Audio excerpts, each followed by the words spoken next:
il dit,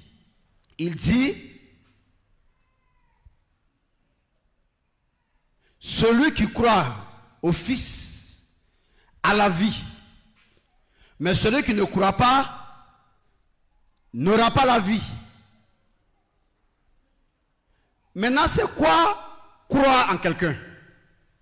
C'est pourquoi la Bible est très sage, très claire. Romains 10, 17 dit, la foi vient de ce qu'on entend. Mais c'est un piège. La foi vient de ce que tu as entendu. C'est un piège. Ça veut dire quoi? Puisque quand ton oncle te demande de passer chez lui le 27 du mois pour qu'il te remette l'argent de ton loyer, et si toi tu te présentes chez lui le 27, c'est juste parce que tu as cru en lui.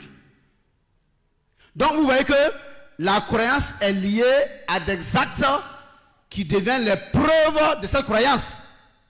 Donc si vous avez entendu les paroles, selon Éphésiens 1,13, les paroles de la vérité, l'évangile de votre salut dans la bouche du Christ, alors si vous dites que vous avez cru en lui, mais tu ne peux pas croire à une personne qui te dit ne mets pas un balai, ne mets pas une brindille de balai dans une prise.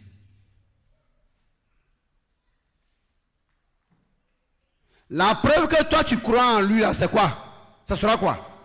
C'est que tu n'as jamais essayé de prendre la brindille de balai pour faire ce qu'il t'a dit de ne pas faire. Mais quand tu le fais, est-ce que tu as cru en lui? Donc Jésus dit par exemple, si les gens vous maudissent, s'ils vous maudissent, qu'est-ce que vous devez faire? Vous bénissez-les. Si vous avez des ennemis, aimez-les. S'il y a des gens qui vous maltraitent, priez pour eux. Vous comprenez? Maintenant, si toi tu as cru en Jésus, et que toi tu mets le feu sur tes ennemis, est-ce que c'est par amour qu'on met le feu sur quelqu'un? C'est par la haine. Oh, il a été clair. Il dit, il vous a été dit, tu aimeras ton prochain, mais tu haïras ton ennemi. Mais moi, je vous dis, aimez vos ennemis. Donc Jésus ne veut pas te demander d'aimer ton ennemi et puis en même temps te permettre de mettre le feu sur ton ennemi comme preuve que tu l'aimes. Quand toi-même tu réfléchis là, et que tu es logique avec toi-même, et que ta tête là, dedans là, tu penses que les pièces que Dieu a mis là, ça marche encore.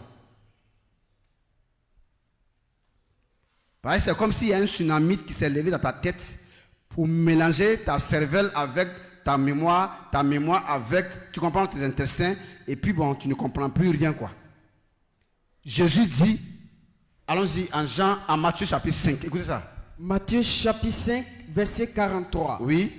Vous avez appris qu'il a été dit, tu aimeras ton prochain et tu haïras ton ennemi. Mais moi, je vous dis, aimez. Celui qui veut marcher comme moi, Jésus, j'ai marché là, alors voici le conseil que je lui donne.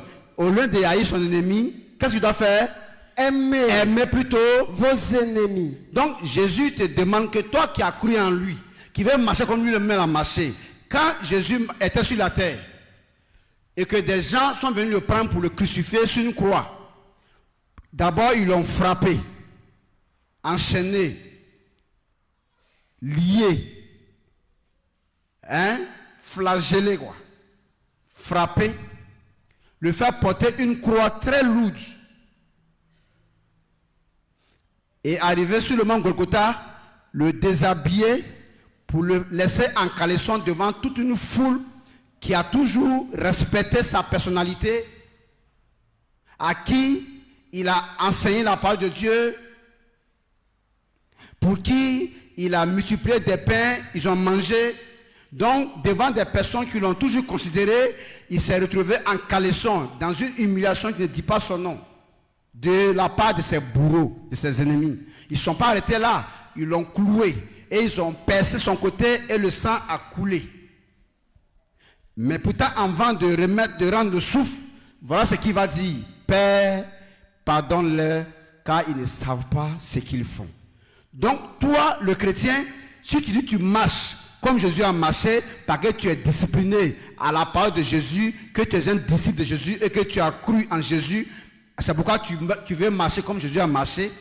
Jésus dit, quand moi j'étais sur la terre là, quand les gens m'ont fait du mal là, j'ai plutôt prié pour eux. Mais je n'ai pas dit à Dieu de mettre le feu sur eux.